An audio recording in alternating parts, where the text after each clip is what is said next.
but I grew up across the river.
Okay, thank you guys for joining us. I'm going to introduce Amy Weisfeld, who is our Skamania EDC board chair. Amy? Thank you so much, Kevin. Welcome, everybody. It's so wonderful to see all of your faces, although I wish we were in person. My name is Amy. I'm the founder of the Joyful Self-Love Institute and this year's EDC board chair. As Kevin mentioned, it's my distinct honor to welcome you to the Skamania County Economic Development Council's first virtual annual luncheon.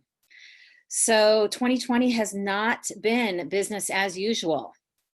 The EDC exists to promote economic growth and retention in our county, and our 2020 goals included partnering with the school district. I see that Karen is here.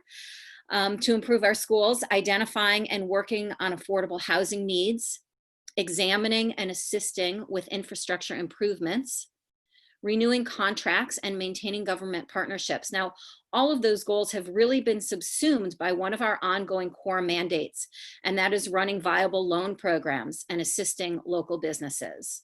So again, it's not been business as usual, as I'm sure all of you know. Our small but incredibly mighty staff, Executive Director Kevin Waters, and please, if you're here, give a little wave or use the reactions at the bottom of your screen to raise your hand.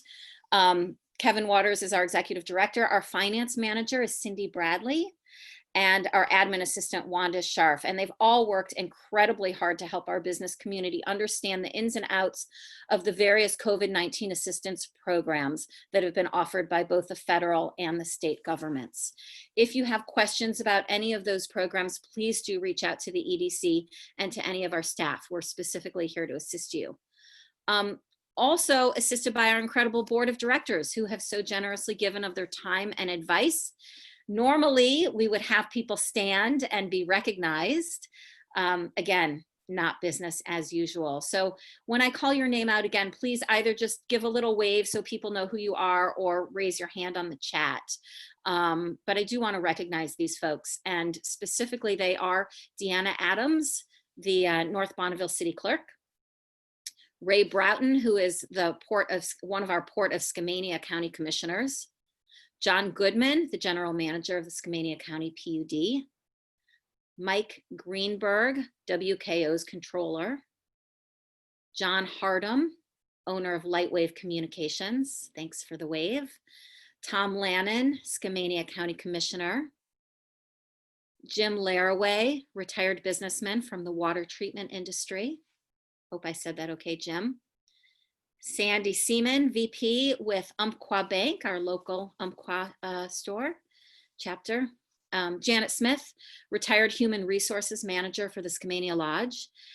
And Dr. Scott Yarrick, practicing at the Skamania Chiropractic and Rehabilitation here in town. The rest of today's speakers will be sharing what they know of the current state of our county's business climate, as well as their vision for the future. Before we move into that though, and because it's not business as usual, I'm going to ask you to actually invite you to take a moment. And this is what I call a sacred pause. So take a breath and stop right now in this moment to just consider what 2020 has been like for you. The trials and tribulations, perhaps of keeping your business open, or maybe of having to lay employees off. Maybe you struggled to make payroll or to pay your rent. Maybe childcare has been an issue for you. I know there's been a lot of struggle and a lot of grief. So just recognize that. And now I want you to take just another brief moment to consider what you hope for, what you want, what you're dreaming about for next year. Dare to dream for something bigger or different, something that nourishes you and something that brings you pleasure and joy. And I want you to simply breathe into that. Let that hope flutter in your body. Maybe it's in your heart, maybe it's in your belly. And then simply send that wish, that dream, that prayer out to the universe along with your breath, knowing that we're sitting here together, and together we will reach and work for our community's success in 2021. Thank you for taking the time to be here. I'm going to turn it back to Kevin.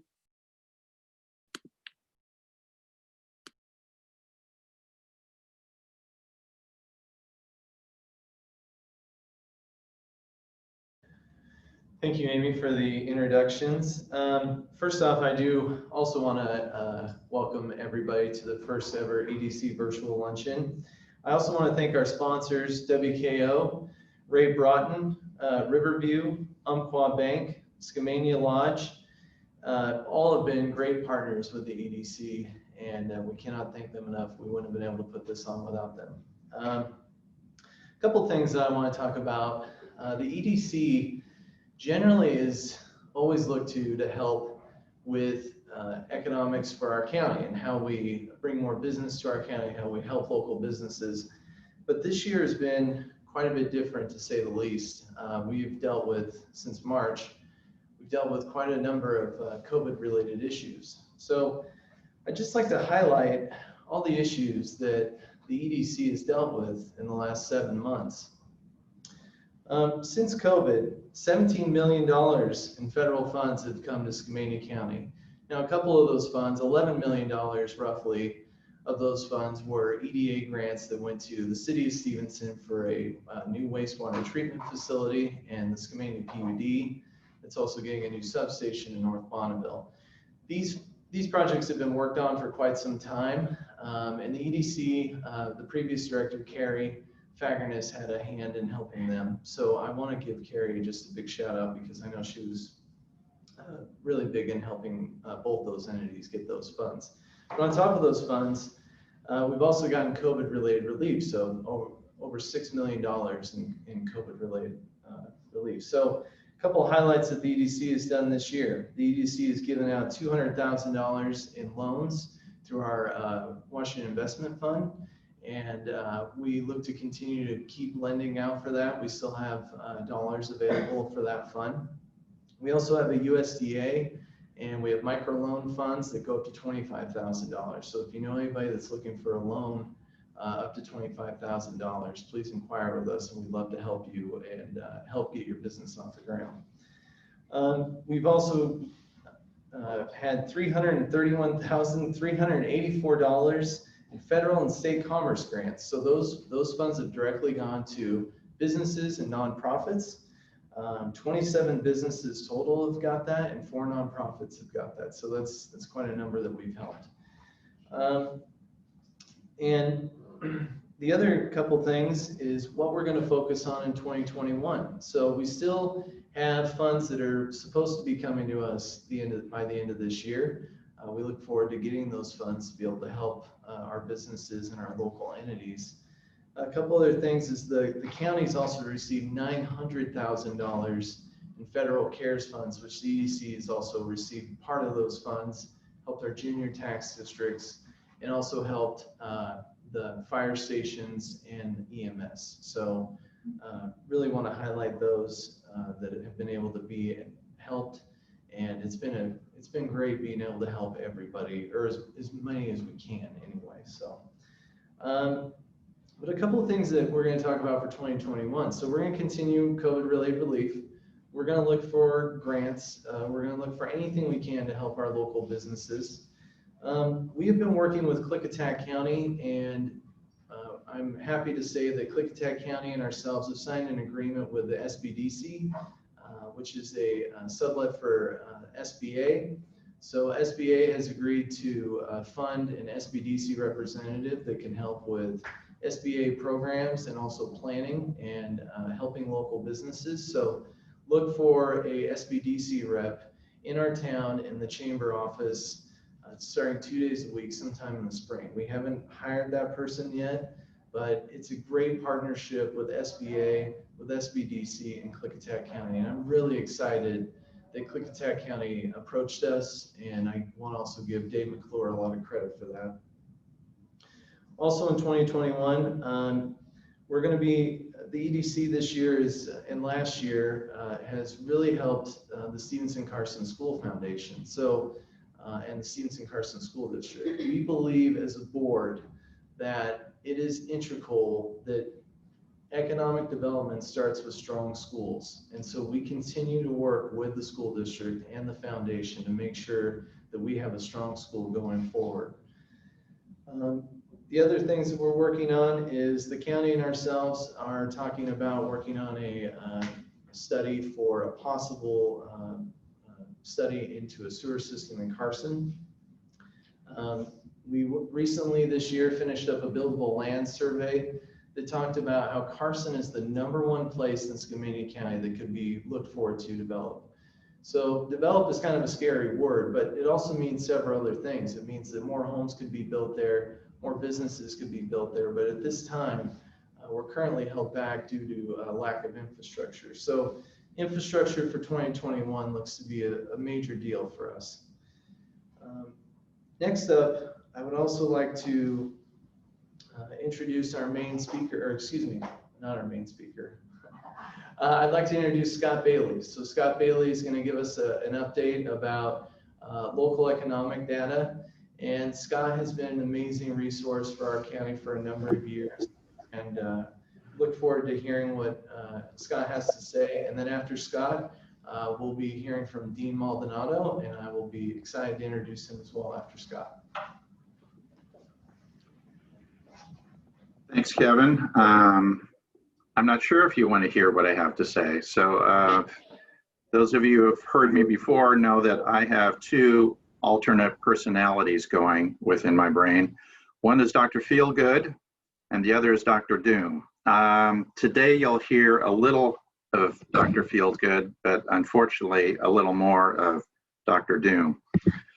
So I need to share my screen so I can show some slides, and so I need some help from Wanda to do that, I think.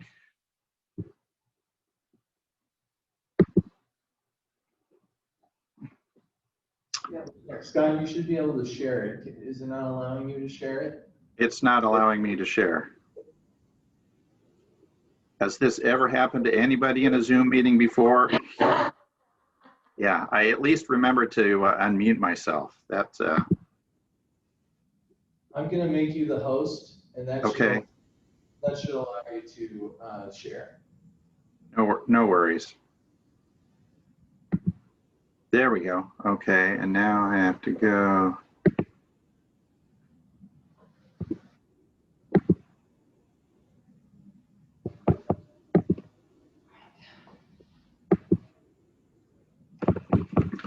Okay, I want to give you a quick labor market update. Again, I'm Scott Bailey, Regional Economist with the Washington Employment Security Department.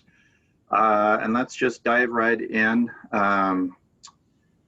to unemployment. So I've got a table of data there. So to simplify things, let's just look at February and going down the column. And what you see are a lot of small numbers. That's back when I was Dr. Feelgood. Klickitat County was a little higher because In Situ had laid off a number of workers back in 2019. And also that second line where it says US U6, that's an expanded measure of unemployment. That includes people who want to work full-time, but they can only find part-time work. It also includes people who have been in the labor force recently, want a job, they just, for whatever reason, didn't look in that particular month.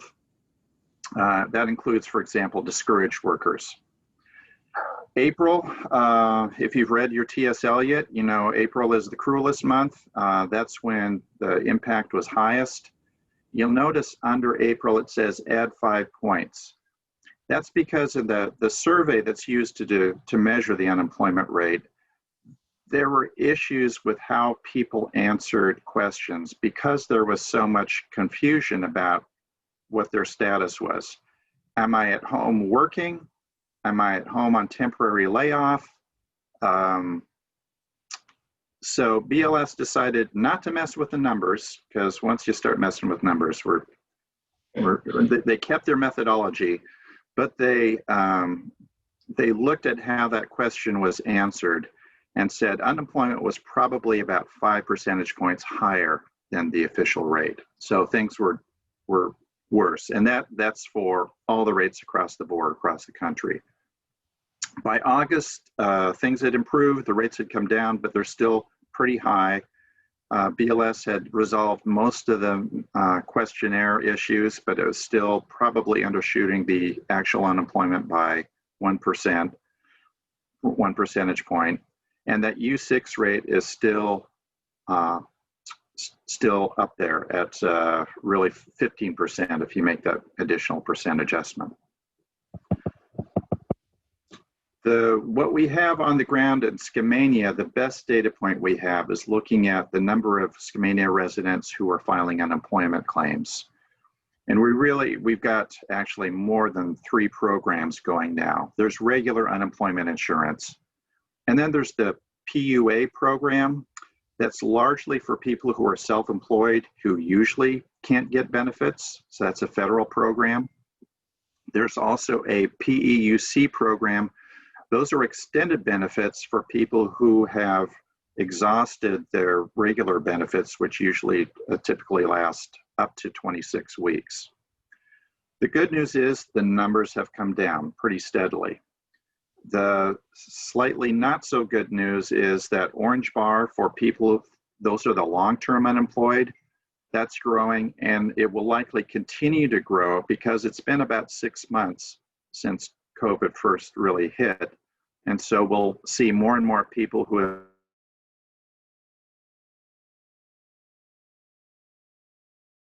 The other thing that I anticipate is that this is usually the low point of the year just in terms of seasonal unemployment.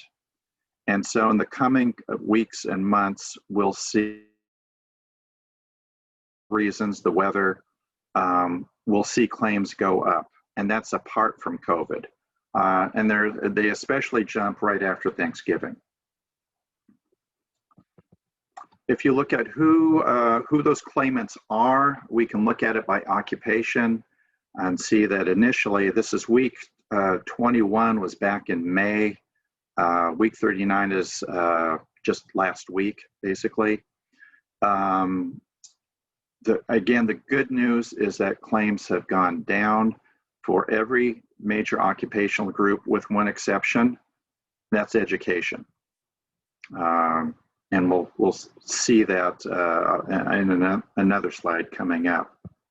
The other thing about who's unemployed is in Skamania County and across the country, it's disproportionately women. Women are about 47% of the workforce in Skamania, but made up 52% of the claimants. It's also disproportionately high for people with their formal education went through high school diploma or GED, much higher percentage of claimants in that group compared to those with a 4-year degree or higher. And what we've seen, again, what COVID has exposed and enhanced inequality in this country across the board around inequality of income, inequalities around racism, inequalities around education have shown up in force. Kevin mentioned a lot of the money that's come in for business assistance. In addition to that, we've had almost $13 million come in terms of unemployment benefits. And that's helped a lot of families pay the rent, put food on the table, and take care of the basics. The big proportion of that through July was the FPUC. That's that $600 federal add-on to regular unemployment benefits. That expired at the end of July. There's still some stragglers, late claims coming in, but that's a big hit on our families locally and across the country. There was a temporary LWA, I'm sorry for the alphabet soup, a $300 5-week add-on that shows up in that blue bar in September. We paid most of that out. So come October, we're going to see a big drop in terms of what's coming in to support families in the county in unemployment benefits. And again, the timing couldn't be worse as we head into winter. I do employment estimates by industry every month. These will be revised, but I feel fairly confident if you look at the 3 industries that have been hit the hardest in terms of job loss, leisure and hospitality, retail trade, and K-12 education. So I'm delighted to hear of the support of the EDC for the school district. And at the same time, we've had a cut in funding for schools and a cut in jobs there. Again, not an opportune time for that. So to wrap up, when will the economy recover? I've been saying and will continue to say it depends on 3 factors.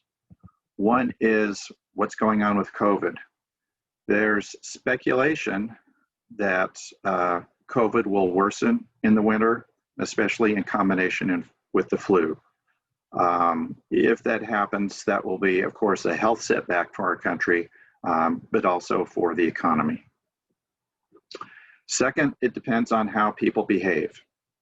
And I think if you look at the infection rate in this country and how, you know, it's gone wild in different areas of the country at different points in time. There's been enough people who have behaved unsafely to keep that infection rate high. And I tell this, I'm on the school board in Portland. When I make back to school night presentations, when I make economic presentations, you want a recovery, you want kids back in schools, wear a mask and socially distance. It's pretty simple, folks. Third factor is what the federal government does. So at the beginning of the epidemic, there was a really robust economic policy response in terms of support for individuals, in terms of support for small businesses, and of course, a lot of support for big businesses as well. Unfortunately, a lot of that was predicated on, gosh, this thing is going to go away in a couple of months. It hasn't, and again, may get worse over the winter.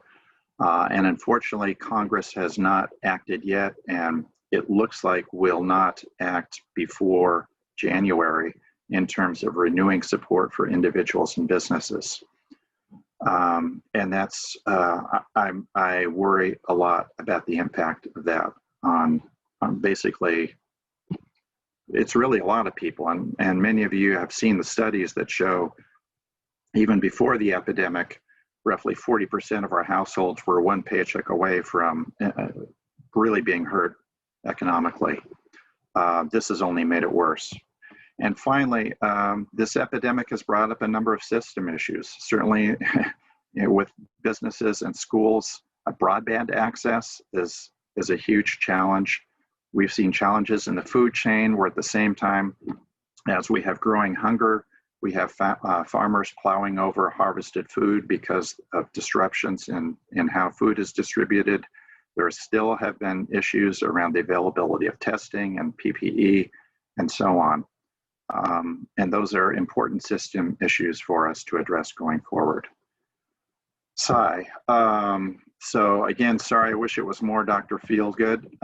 That's how to get a hold of me. I do a monthly Gorge employment updates, so feel free to call anytime with questions or pop me an email with a question, or if you want to get on the distribution list.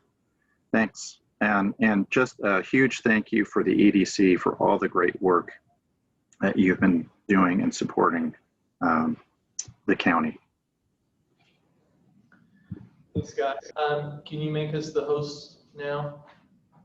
Yeah, good times. I think you just right click on us and you should be able to make us the host.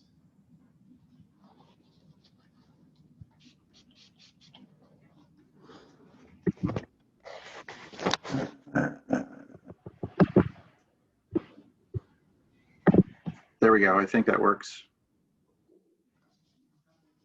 Okay. So next up, I would like to introduce, can you guys hear me okay? Can we get a thumbs up from some I need folks? to get you on screen here. Oh.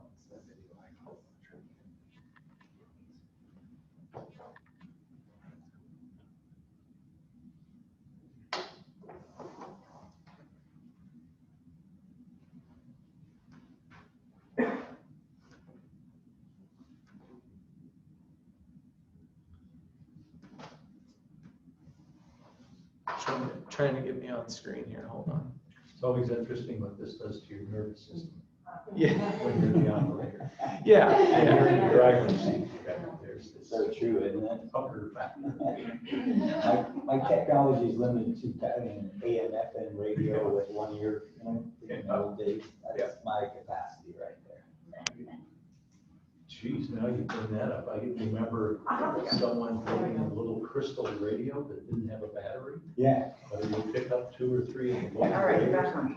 Okay, we're back on.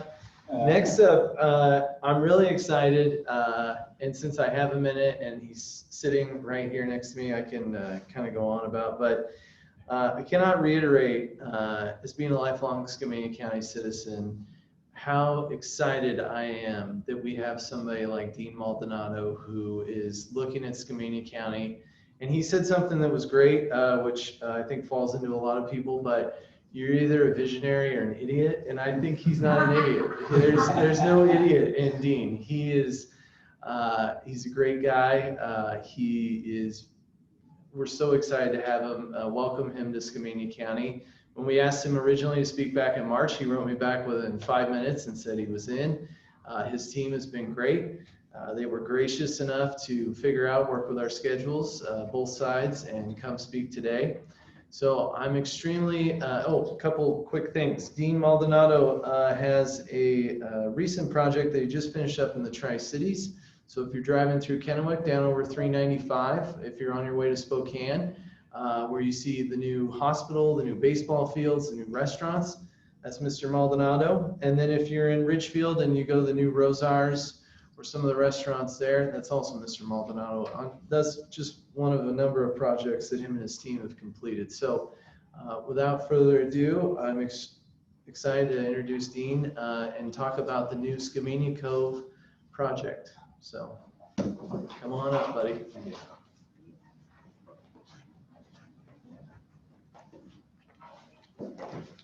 Good afternoon, and I'd like to thank Dr. Doom for being ahead of me, so that makes me look better, you know, so appreciate that, buddy. I owe you a beer, you know. I think it's very important to understand a little bit about the individual, being myself, and why I do what I do. I'm a small town farm boy from Montana. I grew up on a big cattle ranch, 15,000 acres, and like most farm and ag kids, we learned to operate equipment at a pretty young age, 10, 11, 12. So we were hard workers, and we grew up, my dad grew up on a handshake and stuff. So I have an immense love for small towns. I think our future is in jeopardy. I think it's going to only get harder due to many other reasons out there. So that's one of the reasons that I'm very blessed. I get to pick small towns or small areas that I think can benefit from what we do. So taking a look at that, before I got into the development business, I used to travel the world for Caterpillar. I sold big mining equipment, and nobody ever calls you up and has you travel halfway around the world to tell you that their equipment's too cheap, it runs too good, and it's too comfortable. So my joke is I've had my butt chewed in 65 different languages, you know, and so I have a pretty thick skin, and I get a lot of negative pushback from small communities to start until they get to know what we're doing. And then I turn around and say, hey, make a few phone calls to these people or those people and show you what we've done. In the last year, some of our highlights to me, in addition to our development, is we were able to put together $25,000 for Ridgefield High School for scholarship. We give away five $5,000 scholarships between us, our vendors, our subs, and we're able to help the community out there. Also in the city of Ridgefield, the city lost their grant for a roadway of a $2.3 million roadway.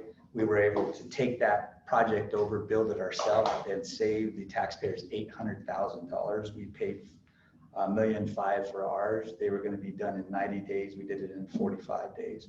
So there's a lot of private public that we really like to do, and that I take great pride in doing, because it's very hard work. So I started a company called FDM Development, and my mentor was Ed Peets, who was one of the co-founders of the Red Lion Hotels, him and Todd McClaskey. And Ed was fantastic. mentor. I couldn't, begin to tell you how much I learned from Ed Peets. So he wasn't the softest guy in the world neither. He'd tell you, wasn't afraid to tell you were dumber than a box of rocks and couldn't get the project done in time. But the knowledge and the connection that he gave me was immense. So basically at FDM Development, we're broken down into 3 categories. We have a real estate division, which is headed up on the west side by Alicia Cooper, ex-Miss Washington State, and Jamie Martin on the east side. And Jamie Martin steps over the real estate boundary and goes into the development end of it with me. And just fantastic employee, lucky to have her on it.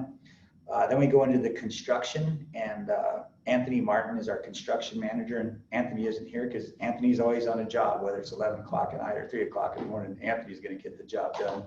So I benefit greatly from these people. And then Tamara Miller is our CPA and accountant who keeps all the numbers together. And last but not least is Zach Powell, who is our development manager that's come on board. So we're a small group, about 6 people, but we last year did $28 million worth of development and stuff. So I've got some really sharp, smart kids, I call them. Most of them are young enough to be my kids. So we're combining the old age and treachery, and it works out pretty good on it. The big question, what do we do? I was fortunate through Mr. Peets to meet a bunch of high net worth individuals. And I call it the wealth gap. So in addition to my funding and my funds, I take some high net worth funding from people, and I do a capital stack, and I put projects together. Some of these guys I don't even see, maybe once or twice during the whole year is all I see them. But they invest in these projects, and our job is to put a win-win situation out there between their money and the project and my money. We specialize basically in private public situations. If you take a look at Kennewick, we bought 100 acres from the port of Kennewick, and we bought 100 acres from the city of Kennewick. We were able to put in $4.5 million worth of infrastructure for the city of Kennewick, and they were able to get an $8.5 million grant, local revitalization from the state to finish up their developments and help them expand on it. We recently bought 38 acres from the port of Ridgefield, and then we worked with the city to get all their infrastructure and roads in. We put a 53,000 square foot Rose Hours grocery store, 20,000 square foot of retail that brings dentists, mod pizza, et cetera, Brewed Awakenings coffee, a fueling station. Columbia Credit has a new office there now, our new bank, and Taco Bell. And we'll continue to expand that and grow. We're in a contract agreement right now and just have broke ground on the new City of Ridgefield Police Station / office. I'll talk a little bit more about that in the future. And in the past, we built City Hall in Battleground and owned it and sold it back to the city. So those are some, a couple things that we do and how we go about doing it. The other reason we're able to get this done is we have good partners. We go out to a lot of different firms that have great relationships, whether it be Knutson Engineering in Kennewick, whether it be PBS here in Vancouver, Mal Foster and Alonji. Jim Mall's a good friend of mine. I see Emily's on the screen here today with us. She's one of those multitask people that are really great to have on, supporting you. She's a mom and full-time worker. So people like that is who we choose to be our partners and the subcontractors and getting the project completed and done. So that gives you a little bit about our background of what we do, what we try to do. And like I said, I grew up in a small town. My favorite joke is there was 3 boys and 2 girls in my 5th grade class. The only time I was in the top 5 of my class ever. So I love small towns, I enjoy that. With that said, one of the reasons we have come here to Skamania is one, such as the Economic Development Council, your county, your port people, your city. We've been here, we've met people, we've talked to people, and we really feel like this is a group that we can work with. They understand that this is a private-public relations, it's a team effort. How can we help each other and get this done? What we're really looking to do is bring infrastructure, industry, and jobs to the counties in the capacity that we're able to do. So we're just like a small economic group to go to smaller entities and try to enhance the community in any way we can and move forward with that. So to tell you a little bit about this project, a little bit, you probably know the histories, but to give you a little bit of history and what we're going to do, I'd like to bring up Zach Pyle, and then I'll be back after Zach, and I'd like Alicia to talk a little bit about the real estate side of what we do and why we want to be here, and then I'll be back to answer questions. Zach? We're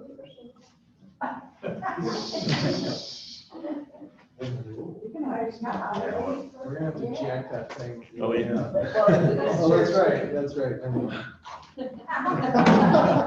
That didn't quite work out. Alicia will be right back up, but hi y'all. My name is Zach Pyle. As Dean mentioned, I'm the development manager for FDM Development. Dean and I have been working together for 3 or so years, but I came on board with him about a year ago.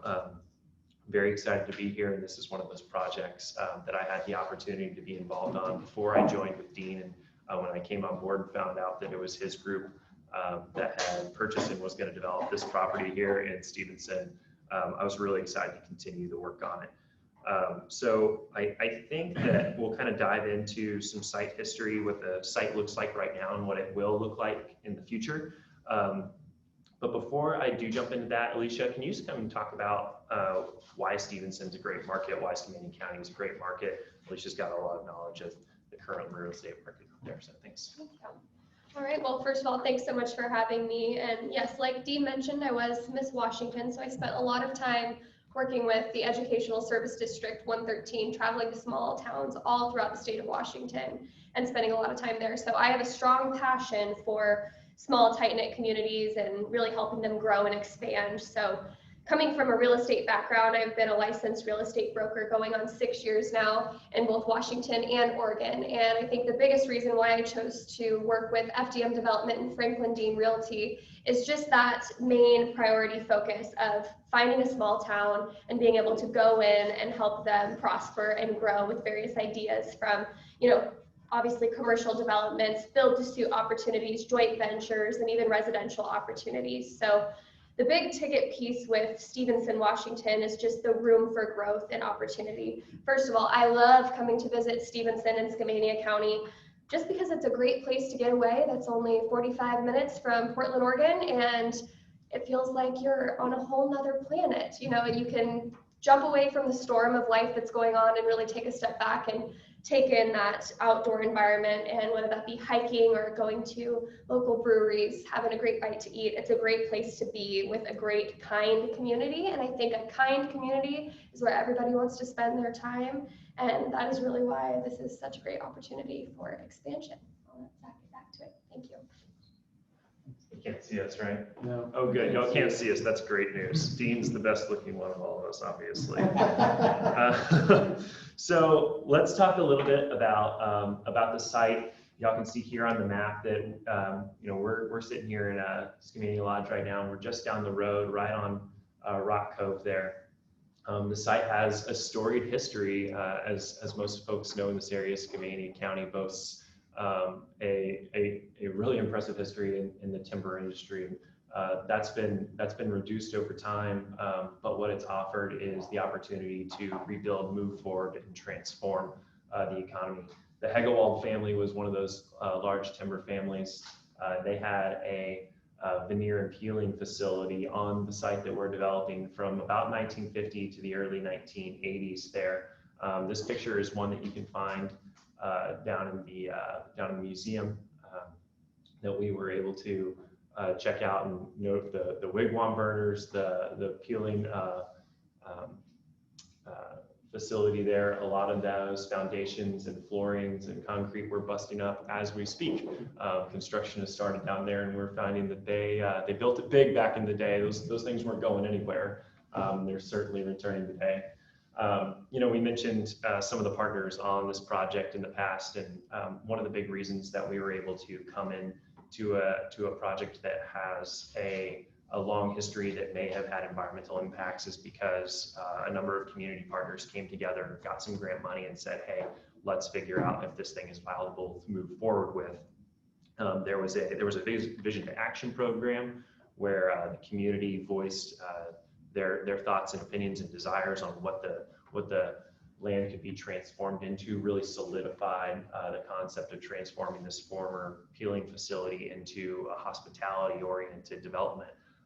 But just as importantly to us developers, where risk is such a turnoff, there was multiple environmental studies completed on the project, and relatively shockingly, there were no hotspots found on the site. So with that, we were able to, with respect to the history of this site, move it forward. So if I could get the next slide there. This is what it currently looks like. This is a little bit of a washed out photo because it was a beautiful sunny day, but it's vacant. There's certainly been some informal uses. Some folks that live here in Stevenson informally access Rock Cove through the property. We've had some fairgrounds waste deposited on the property for a number of years, so don't step in the sawdust piles if you want to keep your boots clean. And then of course there's been some informal camping, and we've politely asked folks, hey, this is no longer a camping area. If you could make sure you stay out of the construction zone, please pass that along to everybody.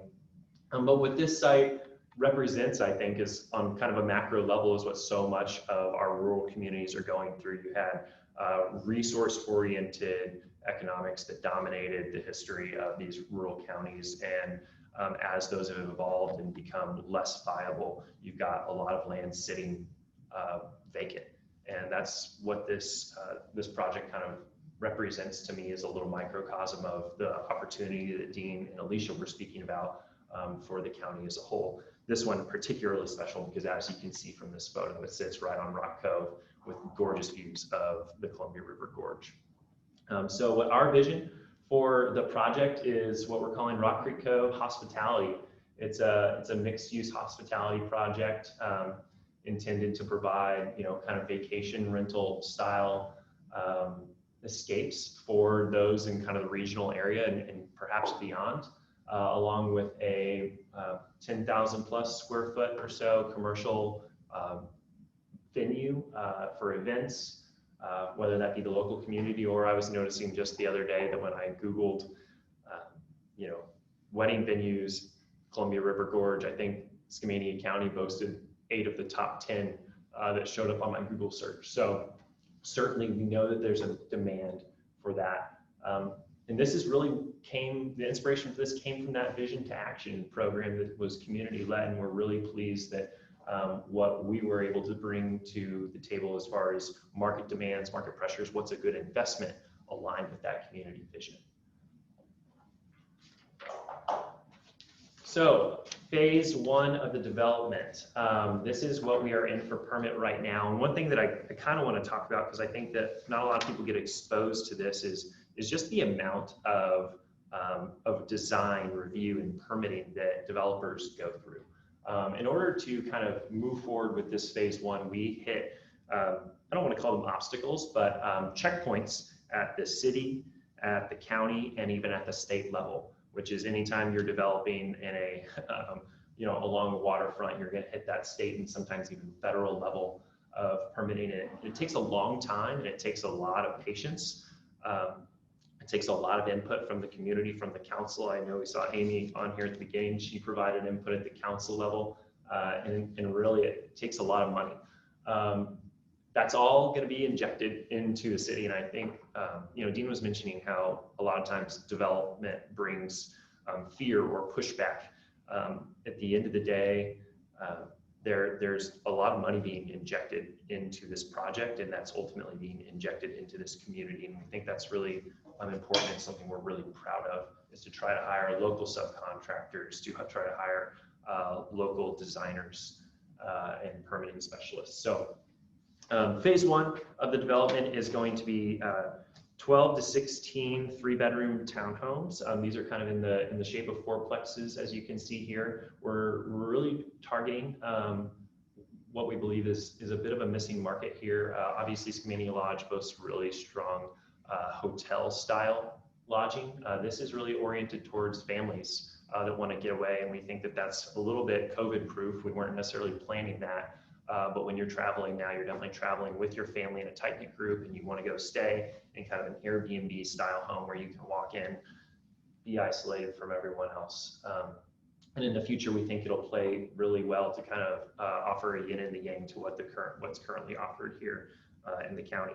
We also will have an ADA-friendly unit in every single one of these buildings. So if you've got mom or dad that needs to come along but doesn't want to hike up a bunch of stairs, you can see these are pretty vertical. We'll have an ADA-friendly unit in every one of these. So we're really excited about that.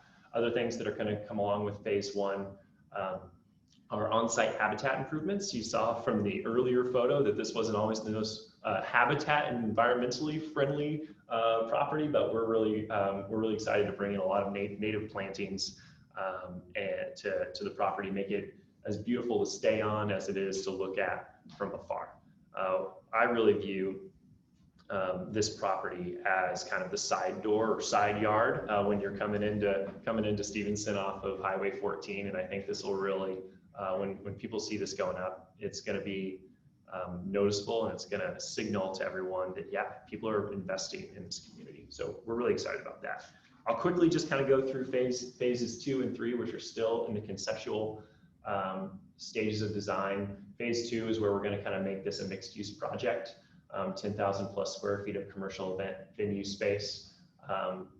Obviously we know there's a huge market demand for events, certainly once we can all get back in person together, and we can't wait for that. But we're also not just catering to those out of town. We really want to make sure that the community can come use these things, whether it be for business parties or family reunions, whatever it may be, and certainly utilize local caterers, all that good stuff. So that should be phase 2. And then phase 3, we're going to kind of take some inspiration from Skamania Lodge's tree houses and build some studio-sized waterfront units. This is for those, Alicia and Dean and I were talking about in the car, those who love glamping. This is about as close to camping as you'll be able to get. We want to kind of create an isolated feel. You look right onto the water, onto those islands that are in Rock Cove, and you do kind of feel like you're in the middle of nowhere. Certainly if you're from the bustling streets of the metro area. So we're really excited to get those involved as well. Finally, I just wanted to touch on some of the landscape. One of the big things that we heard in our city council reviews of this project was, hey, don't come in here, wipe out all the trees, and then just have these big old buildings that we have to stare at all the time. And that is not our intention at all. We've preserved as many trees as we could, and actually on the site, all the trees that are going to remain standing are still there, and those that have been removed are removed, and it really looks still like a tree natural area. We're really excited about that, but we're going to enhance it with some trees that bring some color, some shrubbery, some grasses that are all native plantings, and it's going to feel really good on site, and it's going to look really nice from across the cove. So that's something that's really important to the community and therefore important to us. They also act as kind of mitigation and enhancement of habitat buffers. Obviously, we're isolating. We're not isolated from the environment around us, and these are the types of things that we can do to make sure that we're blending in well.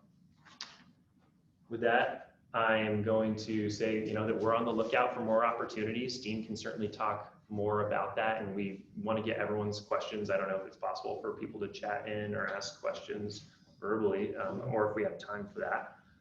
But the next slide has contact information. Please do contact us if you have any questions about the project, or if you have questions about opportunities in the area. We do love it, and we're excited to be here. So thanks so much for having us. The EDC, we're really thankful to be here. We're all spread out in this room that y'all can't see very far apart, but it's nice just to see some friendly faces. So thanks, y'all.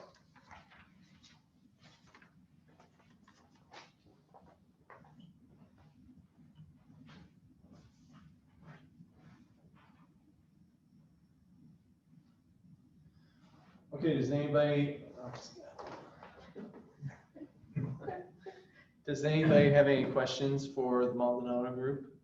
You can unmute yourself if you want to get on and ask a question. We have just We can literally take like 2 questions. We still want to get Tom Lannen up here to talk on behalf of the county for a minute.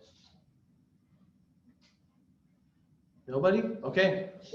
Oh, wait, we got one. Price point on the townhouses.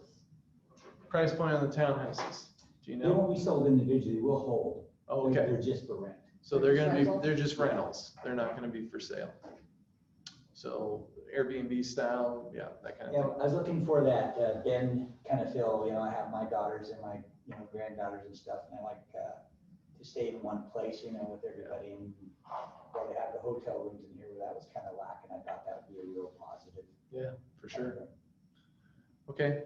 All right. Well, next up, we're gonna have Commissioner Lannen talk about the state of Skamania County. So he's gonna give an update on Forest Service, and he's also gonna give an update on COVID-related relief that the county's been going through right now. So stand by, we're gonna get a slide up and get you to Tom Lannen.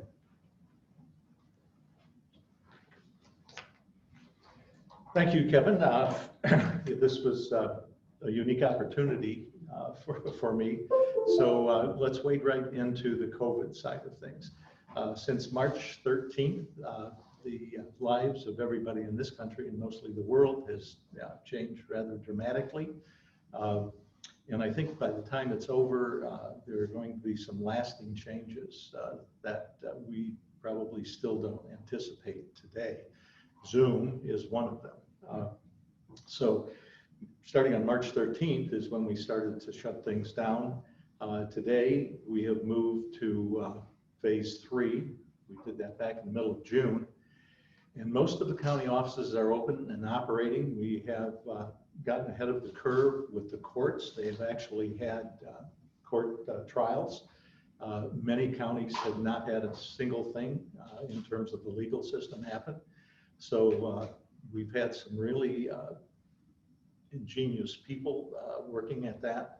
There's been a huge pulling together in the community. I want to thank the EDC for the work that they've done in distributing those funds. Also, folks like the Chamber and the EMS folks in terms of supporting the community with protective gear and signage and whatnot. So I think we've also been blessed with a less than normal rate of cases, which has allowed us to move forward. So again, I think be respectful of one another, and we're distancing here, and bear with us because this will end. So we'll talk a little bit about more about the COVID as I get into the county's presentation. So if we could start that off.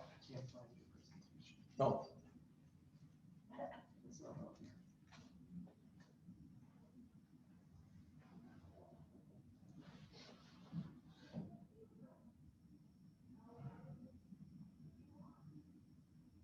It was on there when I opened it at home.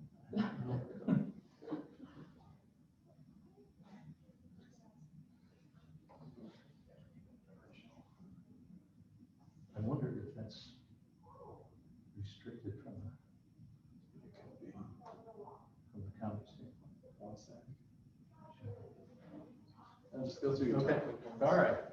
Well, with that, pardon me, you know, we were talking just a little bit ago about, you know, technology today.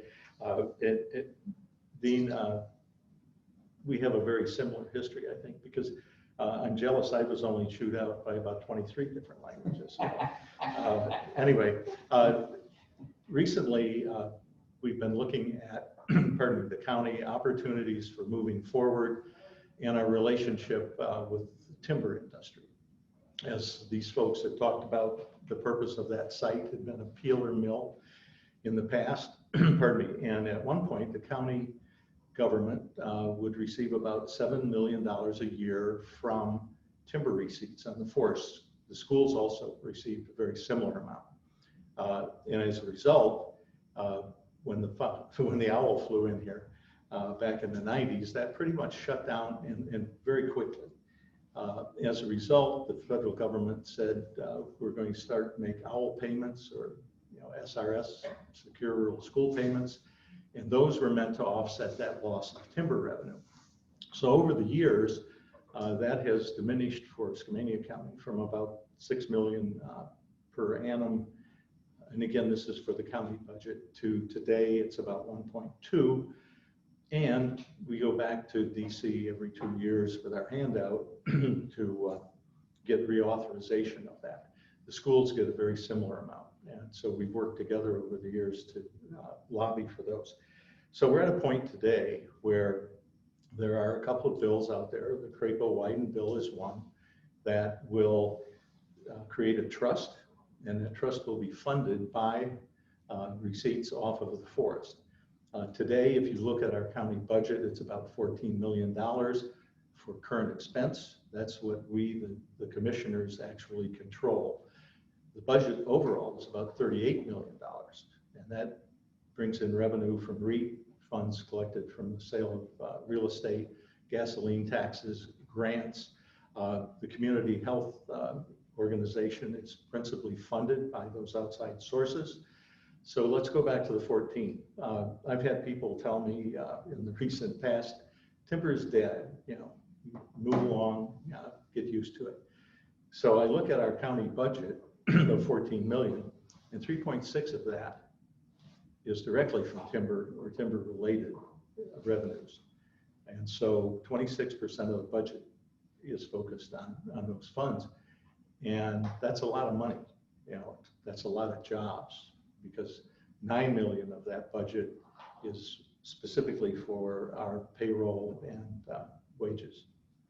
And that's about the only place you can make significant cuts. We don't want to go there. So pushing for that legislation is critical for us.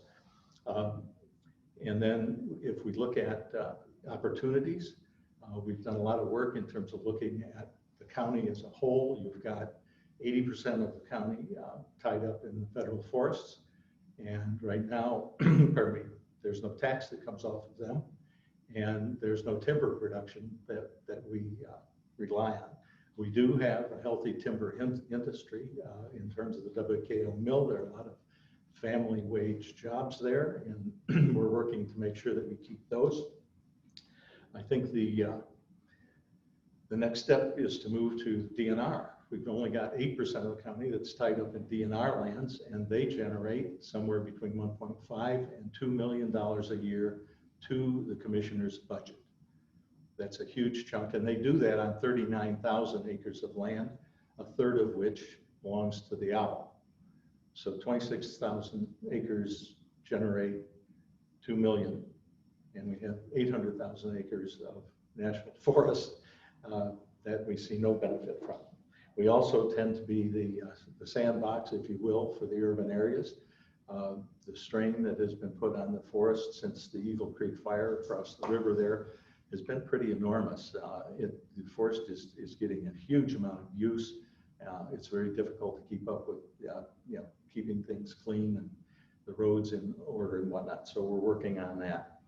But you know, I think this is a great future, and I applaud Dean and your group, what you've done here. Change is often hard for everybody. I often think about what the Indians would think of Manhattan right now. But, you know, that goes back a ways. So I applaud that. You know, there's a lot to be done here.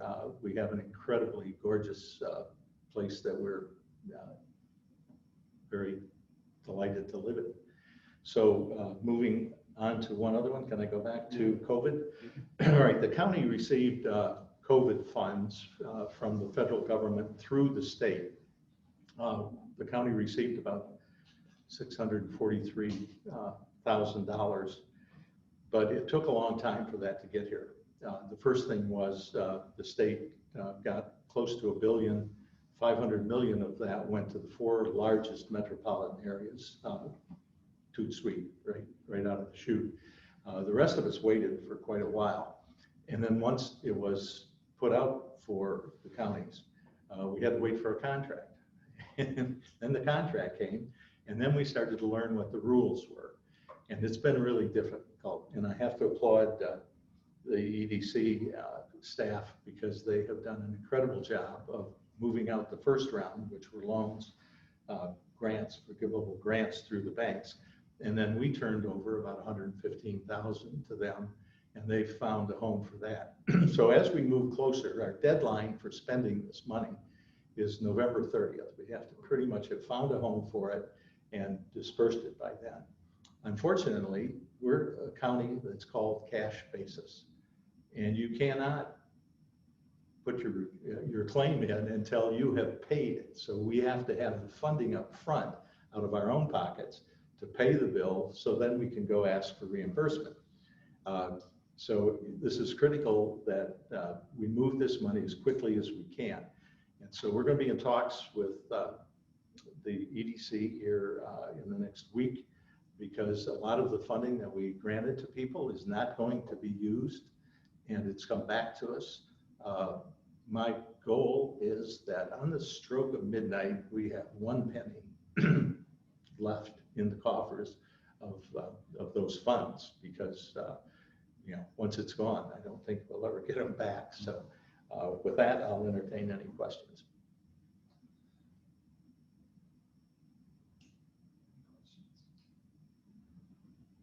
Okay. Thank you. Thank you. Okay, we're just a couple minutes over time, but real quick, I cannot reiterate how much thanks we want to give to Dean and his group today. Really some great things and great vision. I promise it's a great vision you've got. And from the EDC side, just thank you all for your constant support. A lot of these folks on the Zoom call today, we're talking with them every week, dang near every day. We're working together. And I really feel like at this time, especially, if there's one thing out of COVID, is that it has brought us all together to work hard. And I'm really proud of every entity that is within this county that is all working to make sure that businesses, local citizens, travelers, everyone's protected. A couple institutions that didn't really get much notice. Tom mentioned Chamber's been amazing. Stevenson Downtown Association has been amazing. And Wind River Business Association has been amazing. Stevenson Carson School District is getting some funds from the Stevenson Carson School Foundation. So we have some great people who have the best, they really want their best foot forward for our county. So with that, thank you all, and thank you. We're going to end the virtual luncheon. So have a great day, and hopefully you got to enjoy your lunch. Well, you heard us talk. Anyway, thank you. See you next year.